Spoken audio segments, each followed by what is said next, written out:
Olá meus caros, aqui é o Corvo. Hoje volto a falar sobre a banda Omiyozá, aqui no cantinho. Estou ciente de que alguns de vocês aguardam ansiosamente por mais um vídeo sobre eles há um bom tempo, visto que eu não publico nada desde abril. Mas antes tarde do que nunca, e aqui estou eu, pronto para compartilhar um pouco mais do conhecimento que tenho sobre a maravilhosa obra musical e folclórica da família Kunimoto. Fazê-lo é sempre oportuno porque, além de discutir música, algo que sempre gosto, fatalmente estarei falando também de yokai e mitologia japonesa, porque esta é a base conceitual da Omiyozá em seus trabalhos. Falarei neste vídeo sobre Fuin Kairan, um EP da banda lançado em 2002. Até a presente data, este é o único EP lançado por eles até então. Entre os vários álbuns e singles, para quem não está ciente do termo e o seu significado, EP é uma abreviação para Extended Play. Sua caracterização se dá pelo tempo de duração. Um EP é curto demais para ser considerado um álbum completo, e ao mesmo tempo longo demais para ser considerado um single. Mas no caso da Omiyozá, o termo EP implica em algo mais. Trata-se de faixas musicais raras e não lançadas previamente pela banda, que já estavam prontas, inclusive algumas sendo tocadas ao vivo há muito tempo. Alguns de vocês podem perguntar: então elas seriam sobras de trabalhos prévios da banda? E a resposta para isso é não, não necessariamente. Caso vocês tenham acompanhado os meus vídeos prévios sobre a Omiyozá na playlist que fiz para a banda no canal, já devem estar cientes que ela normalmente não trabalha com álbuns conceituais. Há um álbum conceitual na discografia, que é o Kishibojin, de 2011. Neste álbum, a Omiyozá escolhe um tema único e trabalha-o em todas as faixas, caracterizando assim o disco como conceitual. Mas, mesmo que os demais álbuns não tenham este formato, todas as músicas individualmente têm conceito, pois elas descrevem, em sua esmagadora maioria, yokai ou figuras históricas importantes do Japão. Sendo assim, eu afirmo que, embora estes álbuns não sejam conceituais, eles ainda são temáticos. Eles abordam uma série de conceitos que, de alguma forma, coexistem em certo equilíbrio, tom ou momento histórico compatível. São conceitos que não estão assim tão distantes entre si.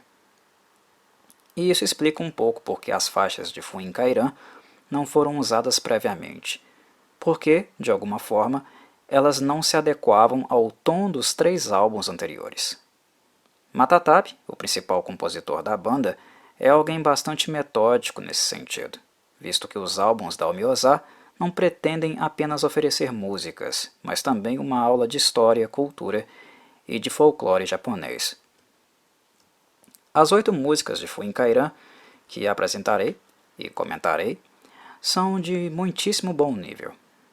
Algumas, inclusive, abordam temas extremamente famosos e relevantes do budismo e da mitologia japonesa, como, por exemplo, o ciclo de reencarnação e a história de Kaguya-hime, a princesa da lua. Mas, antes de começarmos, preciso falar um pouco sobre o título do EP, pois, como tudo na Omiyozá, ele também não é gratuito. Fuin Kairan pode ser traduzido como selo transbordante, e o selo, no caso, é o símbolo utilizado pela banda, a estrela de 5 pontas do Omyodo, que representa o caminho do Yin Yang, chamada Seimei.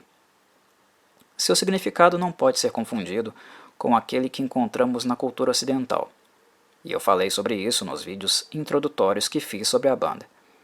Aos interessados, aconselho a consulta. Já o termo transbordante está em concubitância exatamente com o conceito de EP, pois se trata justamente daquilo que transbordou, aquilo que não coube nos álbuns anteriores. Sendo assim, o título do EP é bastante adequado. É necessário que eu diga que em materiais mais longos, esta foi a última vez que a Omiyozá utilizou o Seimei na capa de um trabalho. Ele ainda seria usado posteriormente, mas apenas em singles. O símbolo oficial da banda, utilizado atualmente, é um próprio, confeccionado por ela, que possui mais elementos mitológicos, mas cujo significado original está ainda mantido. Sem mais delongas, vamos então ao breve papo sobre as faixas. Lembro a vocês que no primeiro comentário do vídeo ficarão disponíveis os links para o meu blog, para que vocês escutem lá as músicas mencionadas aqui e que possam consultar nele concomitantemente a tradução que anexei a elas. Deixo no blog porque no YouTube postar música é um pouco complicado. Vamos lá. Kasha no Wadachi é a música que abre o EP.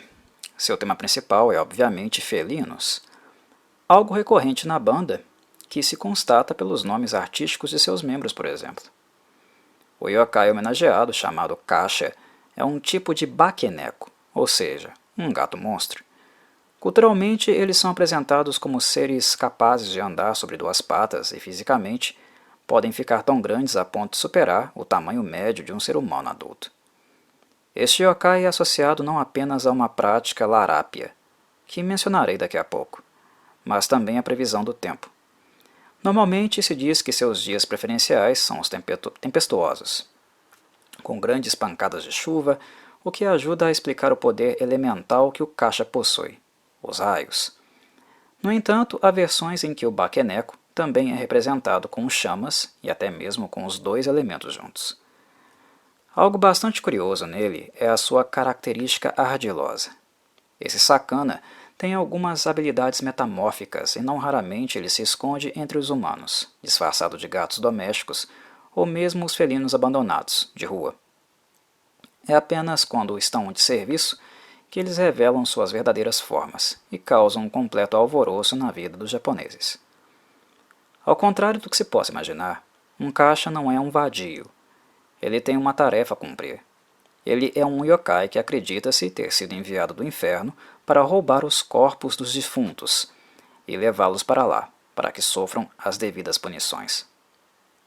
Seu alvo principal são apenas os defuntos dos humanos vis, que causaram atos maléficos durante a vida. O trabalho do Kasha é impedir que suas almas sejam salvas ou purificadas, e assim eles trabalham como agentes, fazendo uso da sua destreza felina para observar os funerais dos telhados e, na primeira oportunidade, roubar o cadáver do defunto. Há algumas versões diferentes, como é bem comum no Japão. Algumas prefeituras possuem as suas próprias versões e variações de alguns yokais mais famosos. Em uma delas, o Kasha come os corpos. Talvez essa característica se deve ao fato de muitos deles terem sido inspirados nos felinos de rua, sempre famintos e procurando algo para comer nas latas de lixo. Quando um Kasha se apodera de um corpo, não tem jeito. Pode dizer adeus a ele. O yokai é ágil demais e não será apanhado. Os donos de gatos vão se identificar. Se o felino não quer contato, sua velocidade e agilidade extrema farão dele um animal difícil de capturar. E o Kasha reflete exatamente isso. Sendo assim, na história do Japão, as pessoas passaram a desenvolver métodos para evitar a captura dos corpos, ou seja, agir preventivamente. Em Yamagata, por exemplo, os padres realizavam 2 rituais fúnebres simultaneamente, um real e outro fictício, para confundir o Kasha e dificultar o furto. Em Ehime, terra natal dos irmãos Matatabe e Manek, baixista e guitarrista da Almiozar, respectivamente, uma lâmina de barbear é colocada sobre o caixão por se acreditar que ela repele o yokai. Já em Miyazaki, os sacerdotes realizam cânticos específicos, com versos como Baku ni wa kuasen e Kasha ni wa kuasen. Não seja comido por um baco, ou não seja comido por um Kasha. Nota-se que em Miyazaki reside a versão onde o Kasha é um necrófago. Normalmente, estes cânticos e rituais são celebrados à frente das procissões fúnebres, com o objetivo de afastar os maus espíritos. Não apenas o Kasha, mas o Kasha incluso. Acredita-se também que, previamente, em algum momento, os Kasha teriam sido gatos reais. No Japão, há inúmeras crenças e mitologias associadas aos bichanos, e, neste sentido, constatar isso não é nada surpreendente. No entanto, a crença de que o desenvolvimento da cauda e o envelhecimento dos felinos os dotam de poderes mágicos é algo que o Kasha compartilha. É o aspecto que podemos verificar tanto em Baquenecos quanto em Necomatas. Eles são ancestrais, realmente muito antigos, assim como os medos a eles relacionados, o que nos leva a perceber que um Kasha é um yokai pra lá de poderoso. Os japoneses possuem algumas sabedorias populares preventivas, que são recitadas desde os tempos antigos, como por exemplo, não deixe gatos perto de cadáveres, ou se um gato pular sobre o caixão, o cadáver dentro dele levantará. Superstições deste tipo explicam costumes brutais, como o de podar a cauda dos felinos, para evitar assim que eles ganhem poderes mágicos. Musicalmente, a faixa da Omeozá é bastante enérgica, sendo o baixo de Matatabe o instrumento mais preponderante.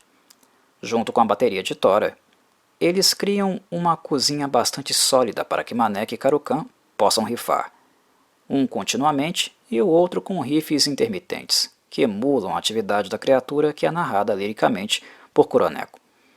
Uma música bastante teatral, como de costume, e instrumentalmente bastante tradicional também, curta, objetiva e de refrão alto, marcante. Dodomek, a segunda faixa do EP, descreve o yokai feminino de mesmo nome, o Demônio de Mil Olhos.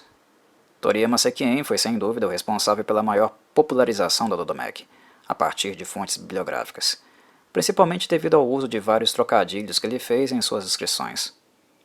O yokai em si está diretamente relacionado à avareza feminina.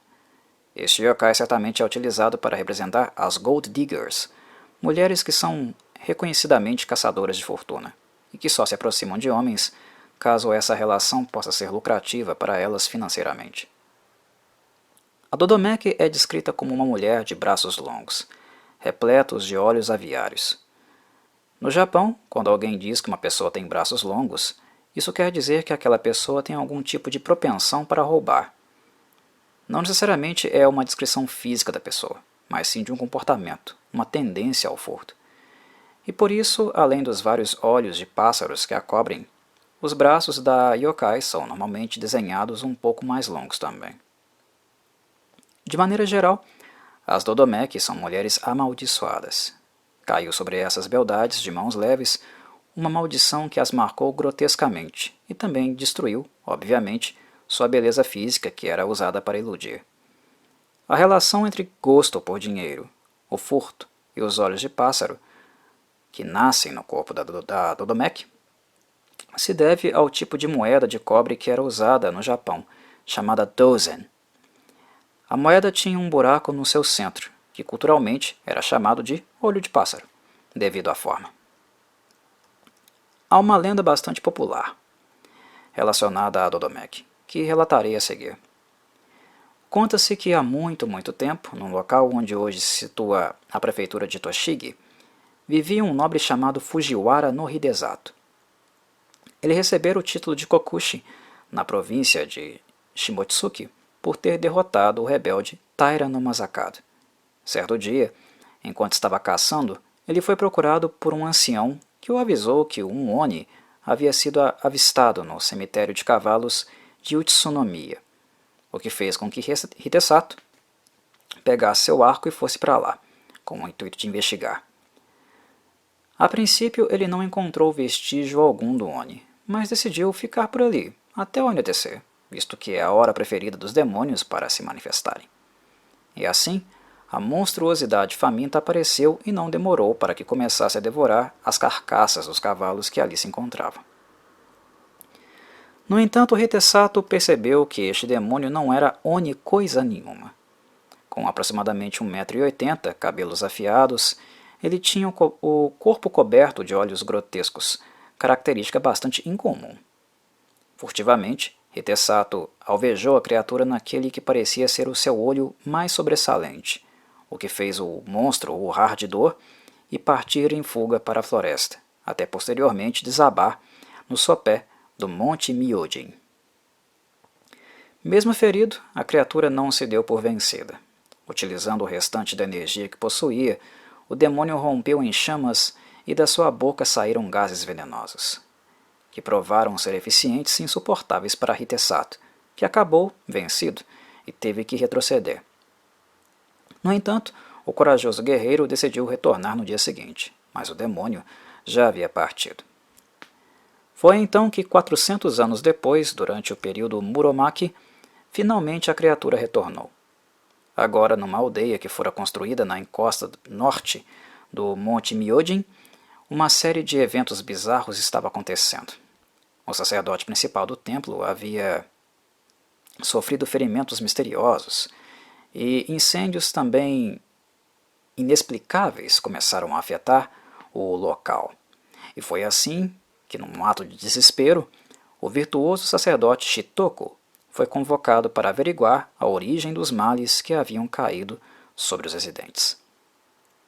Muito sábio e exímio observador, Shitoko notou que uma mulher muito jovem sempre parava diante do templo enquanto ele estava recitando os seus sermões. Ela o ouvia atentamente, e não demorou muito para ele perceber que ela era uma Dodomec disfarçada, com um corpo coberto. Ela passou muito tempo numa caverna, se curando dos ferimentos e havia retornado para sugar os gases que ela exalou, e readquirir também o sangue que havia derramado na batalha contra Fujiwara no Hidesato. O templo atual havia sido construído no exato local onde a batalha havia acontecido, 4 séculos atrás. O plano da Dodomec, com os ataques, era afugentar os sacerdotes, para que assim ela pudesse conquistar aquilo que perdera. Certo dia, Shitoko finalmente confrontou a Dodomec, e assim ela revelou sua verdadeira forma. Porém, ela não agrediu Shitoko, e contou que os sermões dele haviam-na movido profundamente. Assim, ela prometeu que não causaria mais nenhum ato de maldade naquele lugar, ou em qualquer outro. É devido a essa história que a área ao redor do Monte Myojin recebeu o nome de Dodomec, em homenagem ao yokai. Musicalmente, Dodomec continua colocando o baixo de Matatabi em destaque. É ele quem mais uma vez puxa a banda. Aqui ele está rifando e também dedilhando, um trecho bastante emblemático da composição e que logo é acompanhado de maneira similar pelas guitarras. Liricamente, a Homyosa utiliza a Dodomec em sentido mais amplo, para refletir a avareza que habita nos humanos.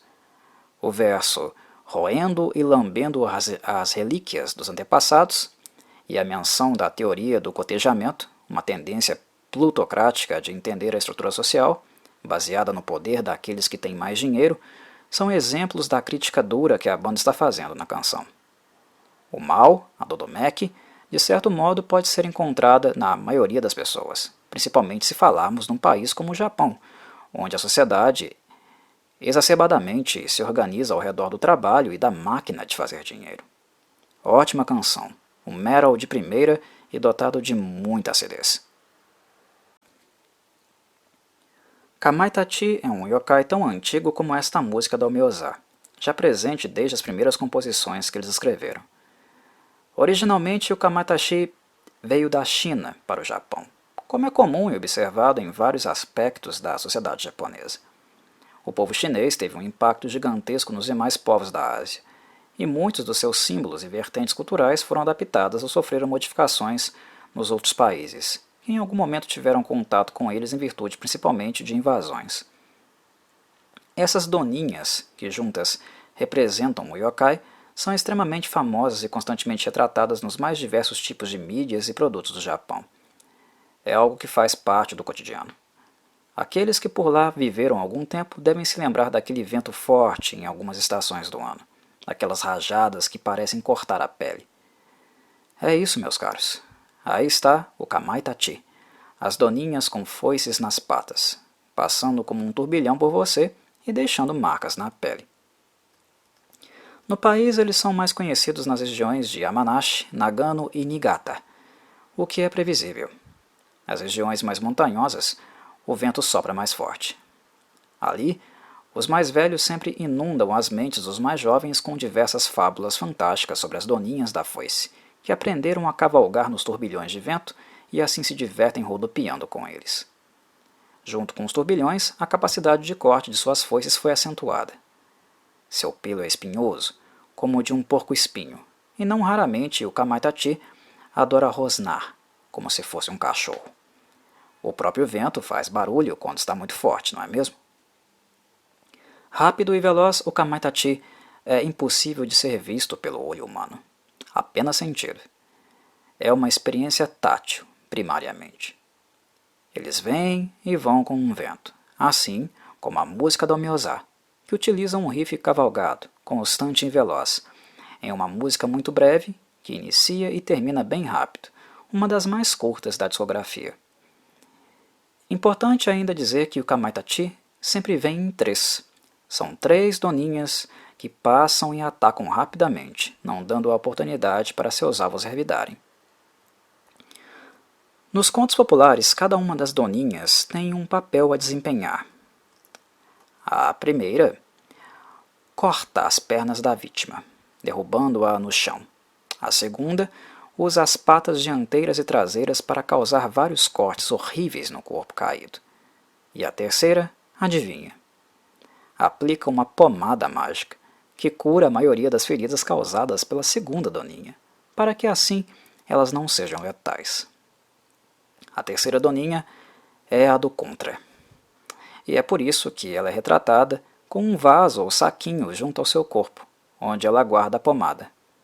Esse fenômeno é o que alimenta a crença de que não sentimos os ferimentos intensamente em virtude do dano e a cura serem feitos rápido demais, o que deixa apenas uma sensação de dor superficial ou arranhão em nossa pele, causado pelo vento. Diferente da maioria dos yokai, o Kamaitachi possui algo de cômico e caricatural, como vocês podem notar. E é por essa razão que encontrarão várias ilustrações bem humoradas deles por aí.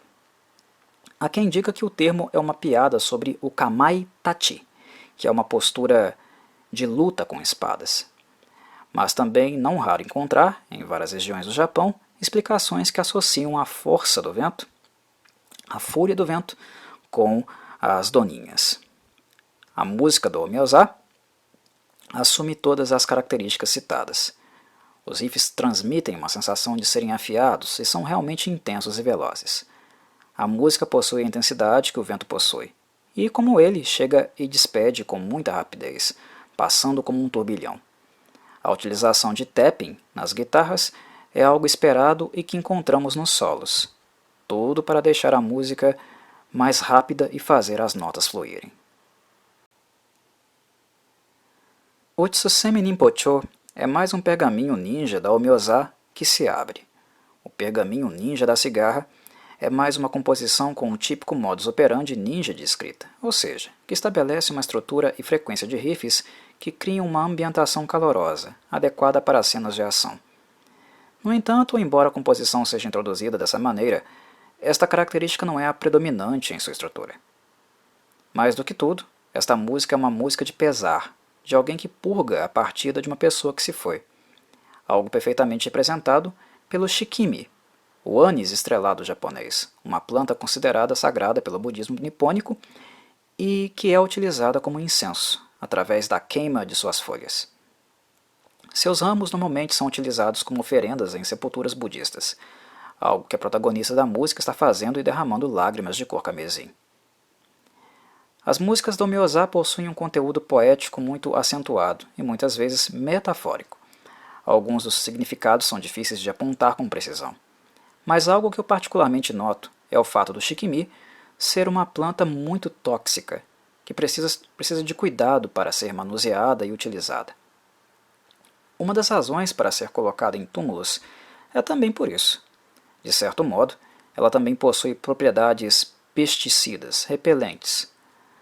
Na canção, a protagonista é a própria cigarra, um inseto bastante comum e tradicional do Japão. Ela se descreve assim. E o shikimi poderia ser talvez uma maneira metafórica de simbolizar a impossibilidade de ter de volta aquele que está no túmulo. Simbolizar essa separação permanente entre a cigarra e o falecido. A morte como um repelente permanente entre as pessoas. A simbologia budista é muito forte nessa canção, mas noto também que a vertente foi muito influenciada pela tradição indo, Percebemos isso quando Kuroneko cita que a personagem encontrou um Kapila azul. Kapila se tornou um título, algo mais que um nome. É relacionado a personalidades históricas do hinduísmo e do jainismo também, que se tornaram peregrinos. Originalmente, ele veio de Rishi Kapila, um sábio védico que viveu entre os séculos 6 e 7 a.C. Ele é acreditado como um dos criadores de uma escola filosófica conhecida como Sankhya, e era considerado um descendente de Manu, um bisneto de Brahma, deus da música, das canções e da força criadora do universo. Não é raro encontrarmos menções a Kapila no budismo, principalmente quando levamos em consideração que os contos de Jataka, na literatura budista, afirmam que Buda já foi um Kapila em suas vidas anteriores. Tsushigumo Kitan, detestável conto de Tsushigumo, naturalmente narrará a história deste famosíssimo yokai que foi um dos grandes antagonistas do herói japonês Minamoto no Irimitsu. Futuramente aqui no canal eu ainda farei um tópico específico para esse conto, visto que ele é tradicionalismo no Japão e vale a pena um tópico à parte. Mas, resumidamente, contarei um pouco sobre do que se trata este yokai aracnídeo. Tsushigumo nada mais é do que uma hipérbole de uma espécie de aranha consideravelmente grande, que habita o solo de várias regiões japonesas, chamada Atipus Karashi. Elas têm o hábito de se enterrar na terra. O yokai seria, no caso, um membro da espécie que acabou vivendo demais, se tornando uma criatura atroz e com um paladar apurado para presas humanas. O yokai tem preferência por florestas e montanhas, e constrói sua morada com tubos resistentes de seda, usada também para capturar as vítimas. Como é bastante tradicional no Japão, as aranhas normalmente são associadas a magias ilusórias, e essa certamente é a arma mortífera de Tsushigumo, a capacidade de enfeitiçar e enganar as pessoas. Na literatura yokai, este monstro é considerado ainda mais perigoso que a Jorogumo, outra aracnídea, porque enquanto a segunda apenas utiliza ilusões de apelo sexual, a primeira possui um repertório muito maior, isso sem falar de seus interesses que não se limitam à prática predatória.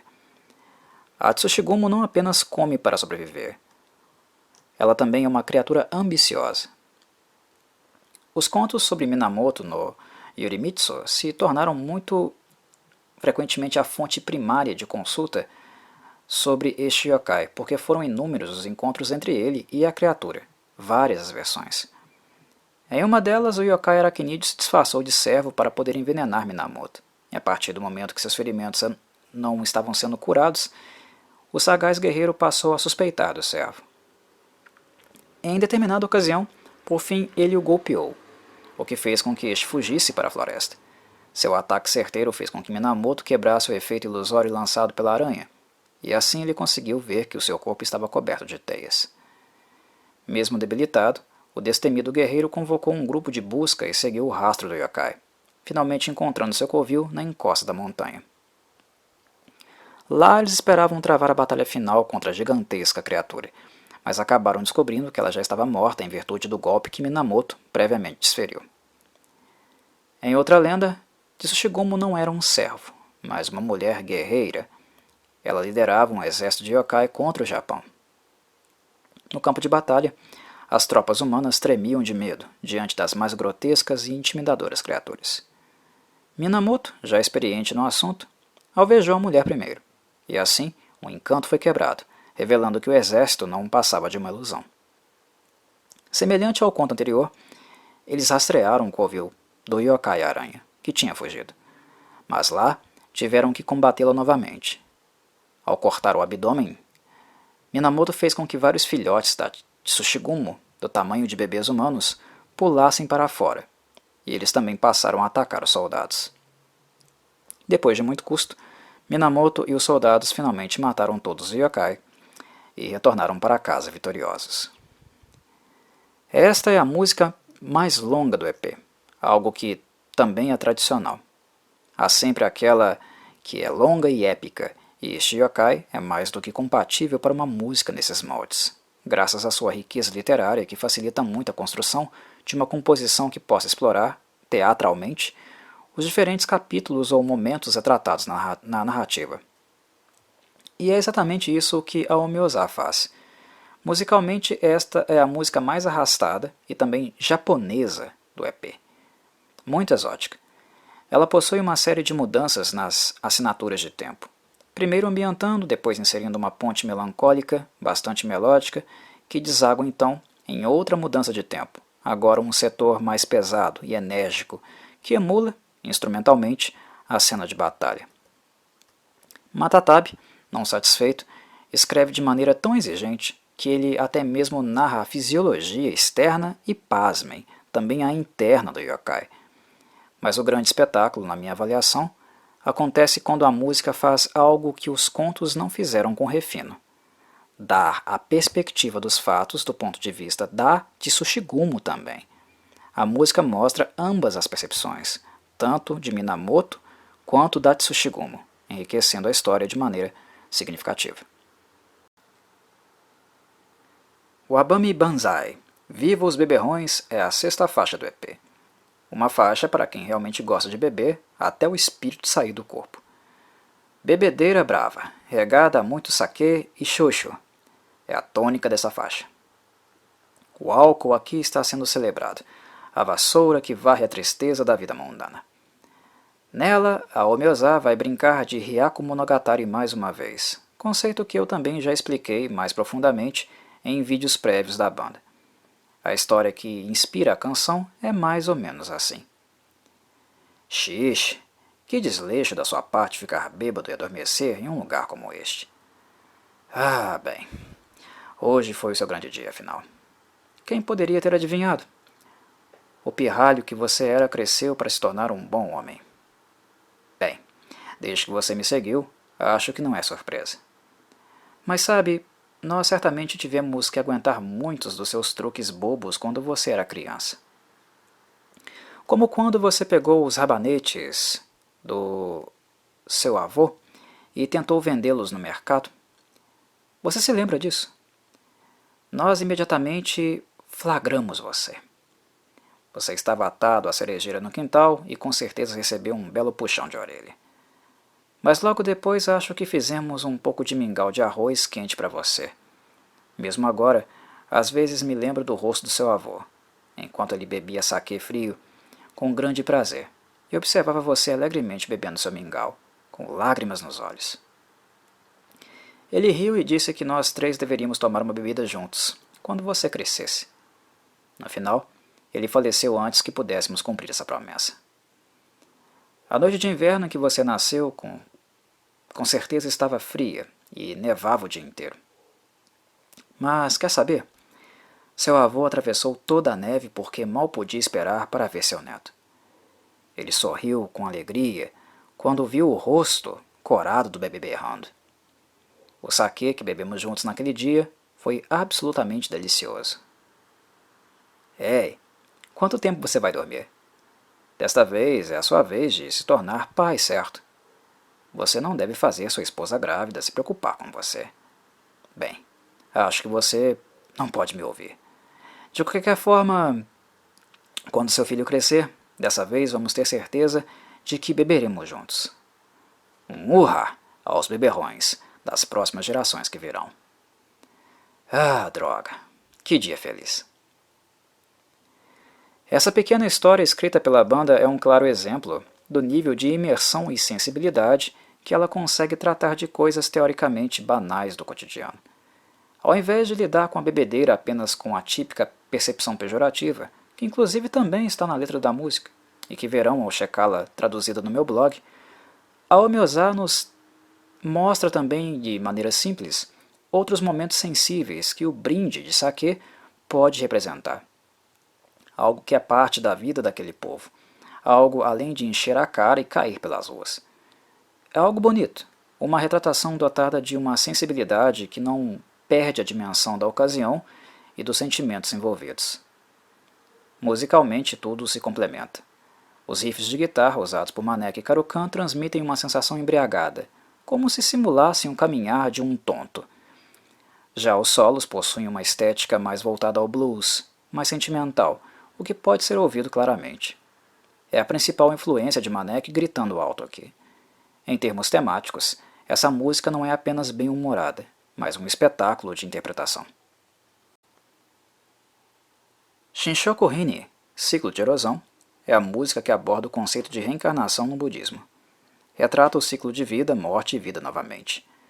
Quando Matatabi menciona a metempsicose, este é um conceito genérico que comunica o processo de transmigração da alma, que trafega de um corpo para outro e não necessariamente de uma espécie do mesmo tipo.